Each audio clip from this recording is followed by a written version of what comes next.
And thank you for having me today. I've been over here. We're still in Seattle, Washington, and so it's a little bit earlier over here. I've been hoping that the daylight would come, but as I told y'all earlier, we don't really have sun here for the next 2 months, so I'm gonna be kind of doing a little light glow, and hopefully during our conversation, the light will come more. But I want to thank y'all again so much for having me today, and I want to share a story. I want to share a story about the first time I actually ever spoke or did a sermon at a UU congregation. And so I finished the sermon a few years ago, well before COVID, and somewhere in between the initial rising of BLM in 2014 and the subsequent protests for George Floyd that happened recently in 2020. There were hundreds of congregants present. I spoke of racism, of white supremacy culture. I quoted James Baldwin's remembrance of Malcolm X and MLK saying, "The most segregated hour in American life is high noon on a Sunday." I had a pit in my stomach and a fire in my heart. I was hot, I was ready, and when I got done, the audience applauded, as they do. Many stood as they cheered, they smiled. The service ended, and there was about 60 white faces in a line waiting on me. Many wanted to shake my hand afterwards or give me a hug, and most wanted to convince me that their congregation was different and that they themselves got it. A white man gingerly pressed a card into my hand with the UU principles and held me close, saying that I would be welcomed there in his congregation. And it struck me that he hadn't heard a thing I had said. A few tried to convince me to join their congregation, an elderly white woman in her mid-70s, about having listened to me share a list and litany of things that could be done to address racial injustice, as I'm sure she has heard many times before, stated that she always wanted to do something about racism, but still didn't know where to start. I thought for a brief moment that in 30 years, her tombstone might say something like, "Here lies Pat. She once thought about ending racism," and good for her, right? It occurred to me after all of the wall of self-congratulating folks that wanted me to like them more than they were invested in ending racism, in a room where I was the only Black person, that many white UUs, like many white non-Christian faith spaces, had believed they had already divested from the white supremacy culture, which they see as tied solely to Christian nationalism and evangelicism. So today I want to talk to you all about faith, religion, and speaking honestly about who or what is being worshiped and how to repair harm. As was shared earlier, I want to kind of really talk about reparations. I've spoken and done work all over the US, and the hardest place by far to get anything done around social justice is at faith institutions, and specifically white-led faith spaces, okay? There is the most pushback, the most disbelief, the most contempt, and the most self-congratulation for work that hasn't even begun yet. And there's a reason for that. Ask yourself, what was the religion of Christopher Columbus? Many of you may say quickly Catholic because that is what he said about himself. But I ask for us to think a little deeper about the question beyond the public ritual of his Christianity and the language he used to describe his religion. What did he actually practice? Who did he worship? What was his everyday religion? I'd argue the religion of Christopher Columbus was the same as the religion of Cecil B. Rhodes, as the religion of atheist Thomas Jefferson, of supposed theist Donald J. Trump. These men did not share a belief in a one true monotheistic God. Their belief was and is a belief in the rights of whiteness and white people and white men over all else. It is the belief of many a progressive Peace Corps volunteer, many a nonprofit worker, many a tech genius, evident by how quickly any AI released online learns how to hate Black people faster than it can create an algorithm to end world hunger. The devotion to whiteness, to white supremacy, to white dominance, to the presumption of white innocence in the face of the evils done in its name is beyond the umbrella of any one commonly articulated religious tradition, because white supremacy tends to hide itself in plain sight. It is an ongoing spiritual practice steeped in the belief that all white rooms can somehow be accidental on a brown continent. It is a belief that white spaces, especially white spaces of faith, can pontificate their way through racial justice without having to do anything tangible to support Black, Brown, and/or Indigenous people directly. We live in a time of disinformation, of great disinformation. We have continued to witness that through election cycles, through the pandemic, and through hundreds of years of discrediting the lived and historical realities of Black, Brown, and Indigenous people. We do not have the time in this one talk or sermon or presentation to dispel and address all disinformation that exists in this realm. But today, I want to talk to you all about something that is necessary and urgent if this country ever has the capacity to create a racially just reality. And I'm talking today, as we've shared already, about reparations.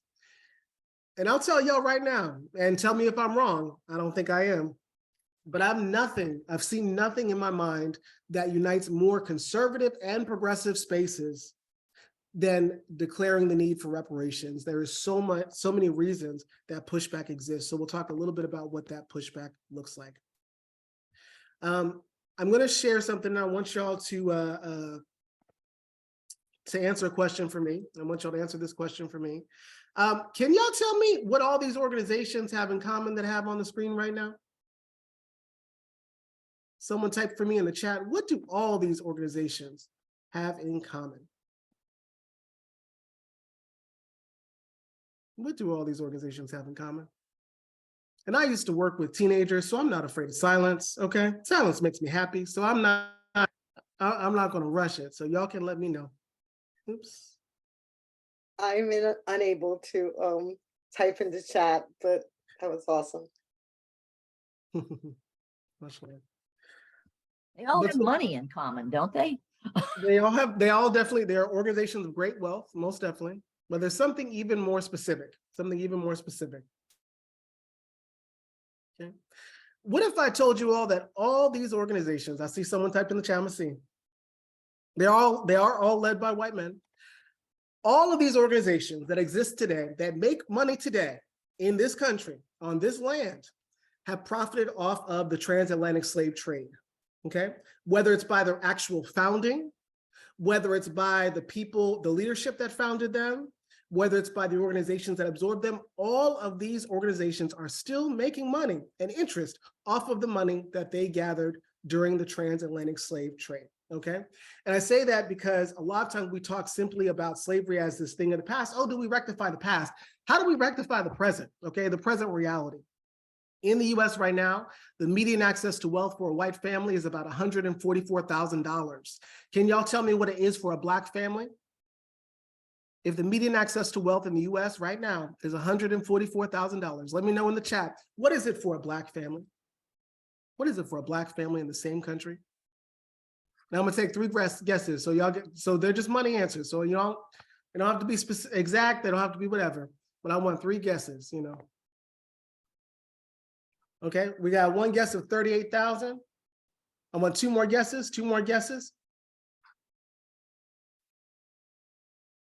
I'm looking at the chat, I ain't seeing nothing. Okay, I see someone said 30,000, 25,000, 18,000. Okay, the answer is, it's $11,000, okay? $11,000. And if you're from Boston, in 2016, it was $8, okay? $8, not 8,000, $8, okay? I bring this up because people want to have these very polite, thoughtful, sweet little conversations about racial injustice, as if the realities of the racialized wealth gap isn't impacting us every single day, okay? As if it's not really changing the ways in which you get to live, the comforts we get to acquire, all of that, right? So I'm gonna ask y'all, what does it mean to worship whiteness? So what does it mean to worship whiteness, right? Because I said this piece about Christopher Columbus, I said this piece about Cecil B. Rhodes, I said this piece, and Donald J. Trump, that should not be a surprise to anyone that he worships whiteness, right? But what does it mean to worship whiteness? Because they're not the only ones, right?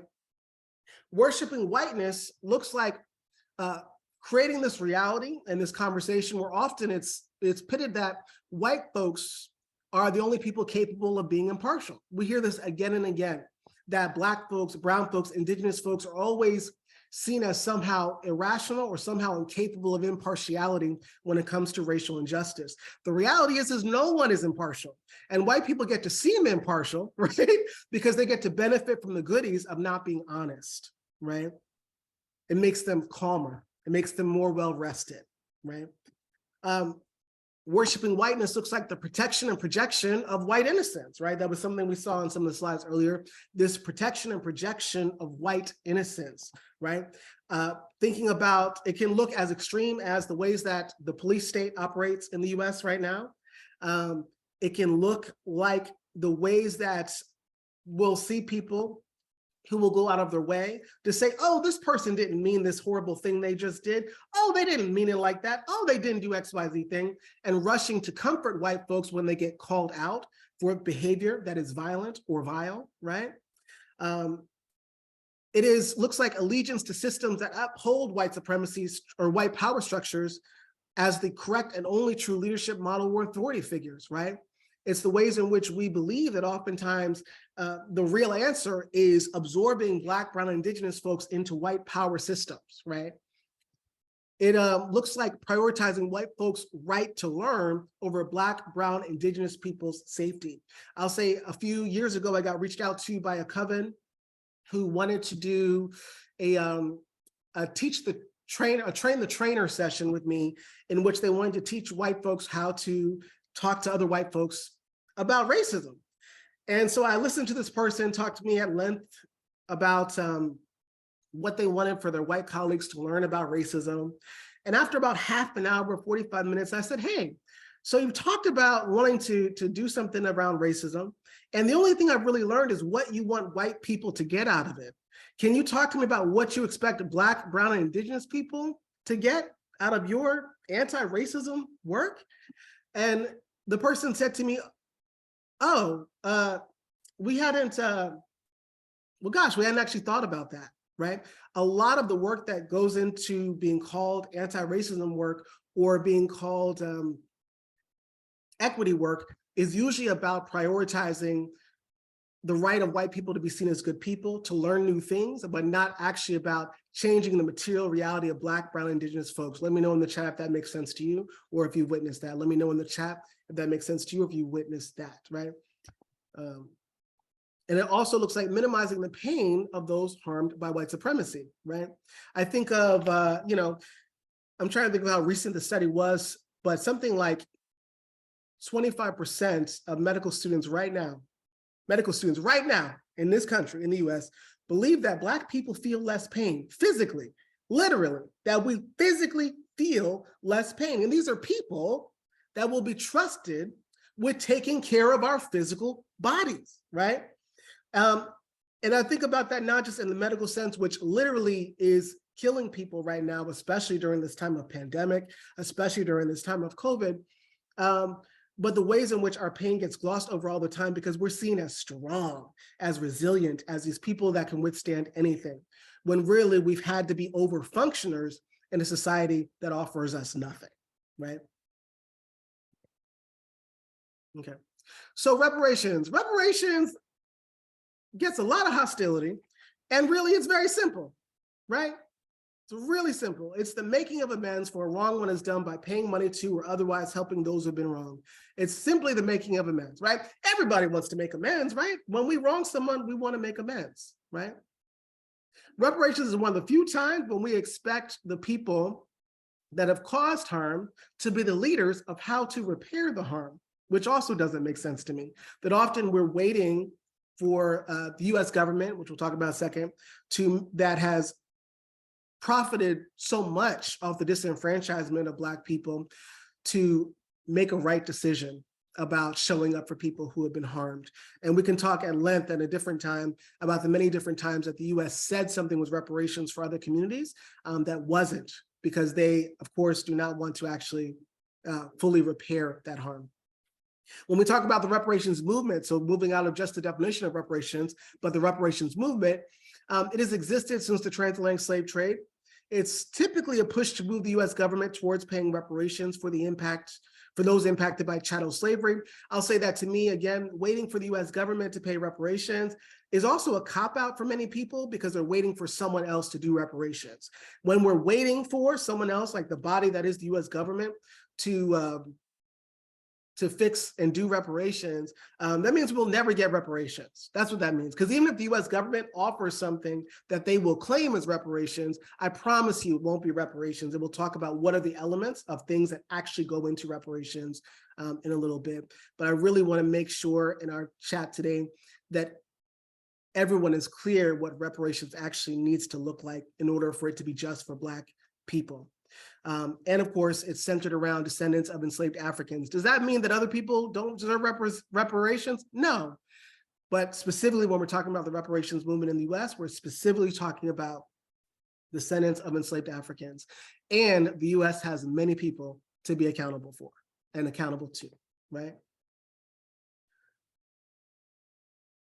So as y'all watch me today or listen to me today or whatever way you are engaging with me, I want you to be honest with yourself, and you don't have to put this in the chat because I honestly don't want to absorb it. So I don't want to know directly, but ask yourself, how have you participated in anti-Blackness specifically? How have you participated in anti-Blackness specifically? Because everyone that exists in the West has participated in anti-Blackness. And that is the real reason why people get so upset about the idea of reparations, because people are conditioned to believe that Black people do not deserve to be well, that Black people do not deserve to be cared for, that Black people do not deserve to be shown up for, right? That Black people don't deserve lives of ease, that pain, it has to be part of the Black existence, or that our pain isn't worthy of being taken care of, right? And so for those folks watching this that are Black people, ask yourself, what are you doing to heal from your internalized anti-Blackness? Because we too absorb it because we live in the same society. If you are a non-Black person, what are you willing to do to be accountable for your anti-Blackness? How are you committed to repairing harm against Black folks and preventing it in the future, right? Not just repairing older harm, but how are you committed to preventing it in the future? And that's what reparations does. True reparations is about repairing old harm, but preventing new harm, okay? And so, as I said, remember, we live in this time of intentional disinformation. And this is something you can answer in the chat. What ways have you encountered disinformation about reparations? What ways have you encountered disinformation about reparations? I'm gonna give you 30 seconds to think about it.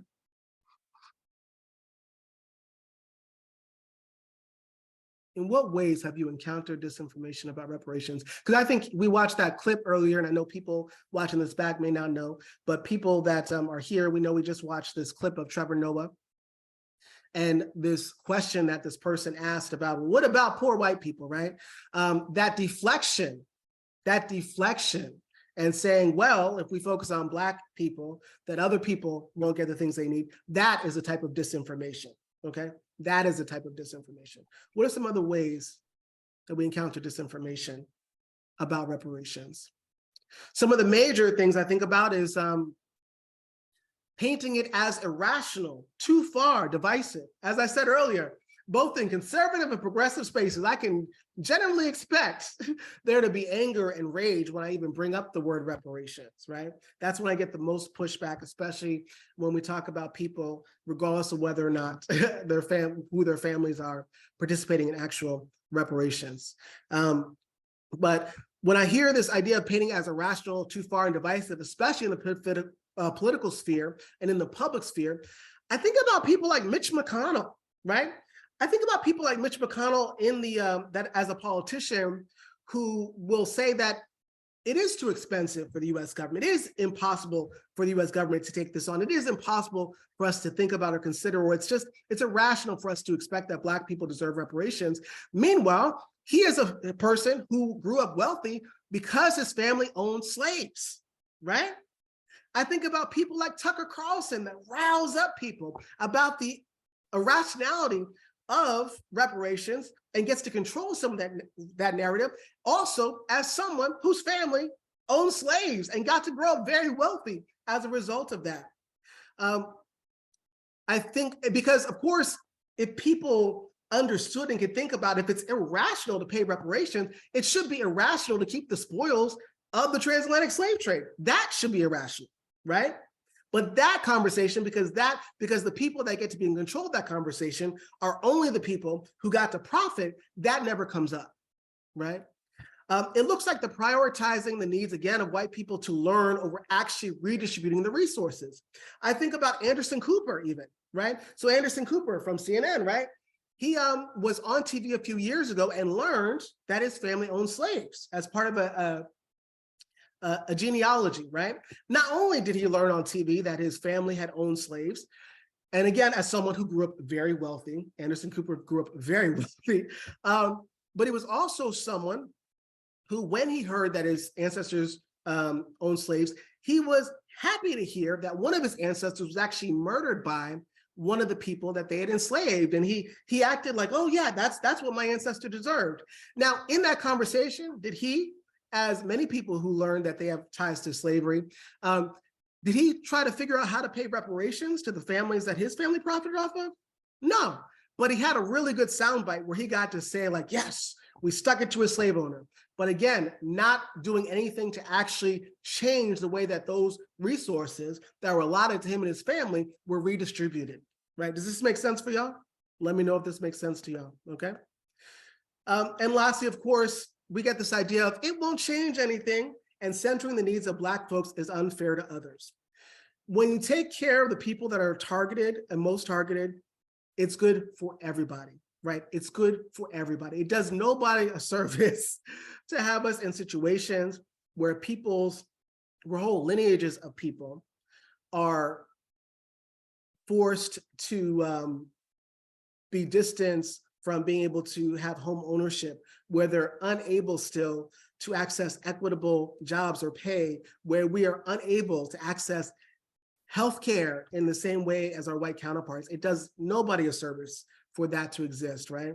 And this inability to understand that when we take care of Black folks, right, that doesn't mean we won't also take care of poor white folks, that we won't also take care of disabled folks of all different types and kinds and backgrounds. It doesn't mean that we won't take care of all different types of people who are harmed. Taking care of Black folks and doing reparations creates a model for us allowed to start saying we want to live in a society that cares for its members, because we don't currently live in that society. We currently live in a society in which, especially if we didn't see this from the pandemic already, if we did not internalize this already from the pandemic, right, that we live in a society that generally says the winner gets to survive. Everybody else, forget it, right? We've left a lot of people behind in this society, right? I also want to show y'all, because I know many of y'all came into this space and were like, I believe in reparations, right? I might not know exactly how my role participates in that, but I believe in reparations, right? And I want to talk to y'all about how to identify the disinformation before we get into what it looks like to actually, what the pieces of reparations have to be like, right? And this today is just a very obviously small part of that conversation. But this is a document from OSS Sabotage Field Manual, as you can see from my very lovely slide here. But who knows what OSS is? So who knows what OSS is or can remember what OSS is, right? So OSS is the Office of Strategic Services, and it is the precursor to the CIA. It is the precursor to the CIA. This document I pulled off the Homeland Security website. You can also find it on the CIA's website. It was declassified in 2008. And this was a document used in the 1940s to infiltrate social movements, social organizations, things like that. It's used in war times, but is also used a lot today still, like some of these tactics. And let me know if y'all notice any of these things, especially when it comes to us talking about or thinking about implementing reparations. So some things that come up, I think about very much number 3, right? That's on this list of things. When possible, refer all matters to committees for further study and consideration. Attempt to make the committees as large as possible, never less than 5. That's something that we're seeing in the federal government right now. Right now, there is a committee to study the usefulness of reparations, okay? Do y'all know a world in which we're unsure about whether or not giving people who don't often have access to wealth, stable income doesn't make their lives better? Is that a world that exists? No, right? We know that reparations would make people's lives better. There is no need for further study. That's a delay tactic, okay? I'm looking especially at number 8. Be worried about the propriety of any decision. Raise the question of whether or not such action as is contemplated lies within the jurisdiction of the group or whether it might conflict with policy at some higher echelon. I want you all as people, especially those are white people, those that are non-Black people, I want you to not wait on the US government to do the thing that needs to be done. I want to tell y'all right now that reparations can happen as early as today, as early as an hour after we get off this call, as early as next week, as early as next month. Reparations can happen today, right? And I want to also just lastly address 7, because this is the one that comes up all the time. Advocate caution, be reasonable, and urge your fellow conferees to be reasonable and avoid haste, which might result in embarrassment or difficulties later on. This is something we get told again and again about this idea that, again, reparations is ridiculous. While holding on to the spoils of slavery is not ridiculous, reparations is seen as ridiculous. So I want you all, when you see these tactics come up in conversations, especially about racial justice, and especially about reparations, I want you to know them for what they are, so that you can interrupt them and so that you can direct your energy to actually getting reparations done, instead of being in long-standing conversations with either bigots, people that profit without wanting to actually pour back into people that are harmed, or delaying that which is needed for people to be well. Does this make sense for y'all? Y'all still with me? Y'all still with me? Let me know, okay? All right, so I want to get us away from just this general idea of reparations into a reparations framework. So this is something I spent a lot of my time teaching on, and I was in my heart to teach y'all today and talk about. So when I say reparations framework, I mean that when we're thinking about creating something that's actually reparations, we need to acknowledge the systemic wrongs done to descendants of enslaved Africans within the United States. We need to understand and define the role we all play within that system of subjugation, again, regardless of our background. 3, we're making intentional actions towards solidarity with Black people to repair harm. And 4, it is building beyond the state, because if we wait for the state to do it, we will never get it done. It will never, ever get it done. Why? Because the US government profits from the disenfranchisement of Black people. We cannot wait for that same body to be in charge of whether or not harm is rectified. So what components, what core elements exist when we're making a reparations framework? It has to involve, yes, the redistribution of money and resources, right? I said that racialized wealth gap, we said $144,000 to $11,000, right?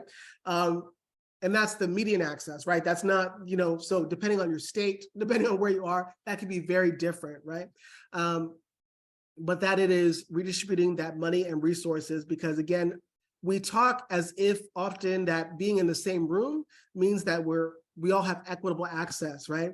When really a lot of us did not grow up in the same way. We did not grow up in the same neighborhoods. We did not grow up having the same access, right? And it's very important to be honest and to physically do the work of redistributing those resources so people can have the ability to rest, have the things they need to be well, okay? 2, second part is telling the truth. A lot of times when the US government has offered any type of reparations for harm, it's usually involved not fully telling the truth of why certain things happened, right? Telling the truth is powerful because again, it's the prevention of future harm. I think about organizations like Georgetown University, who started opening up about the fact that the way they got their university, the land for the university, was by selling over 230 slaves, right? And enslaved peoples, right? So they started by telling a partial truth, which is we sold these slaves, right? And that's all they did. That's all they stopped at. We see a lot of people trying to reveal partial truths and saying that that in of itself is reparations, that is not. It also involves the money and resources also being redistributed.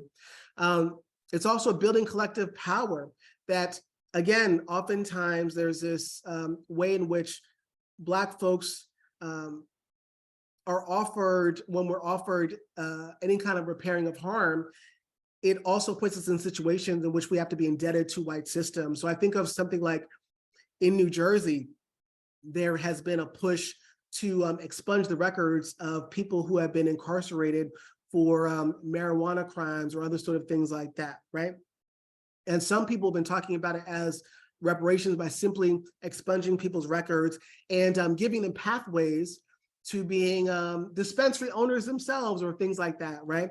Which it requires people who have already been lost time and parts of their lives to the carceral state to now also be indebted to the US government in perpetuity in order to access that. That is not building collective power of Black people. That's reifying the power of the US government's power over Black people. Does that make sense for y'all?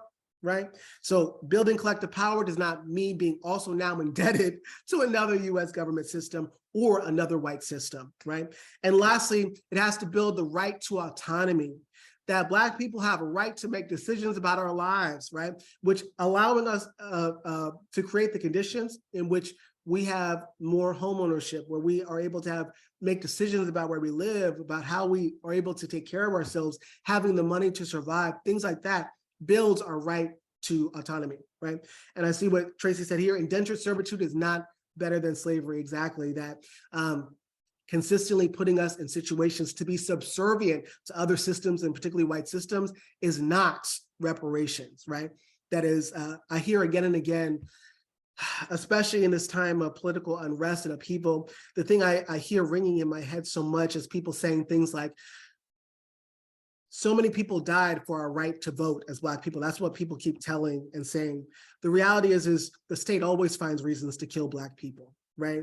And that there has to be ways for us to exist that is not just about supporting the US government system, but about us being able to build and create the lives that we want, and to think beyond the current political landscape that exists, that often erases us, right? But profits off of us greatly in our organizing skills, right?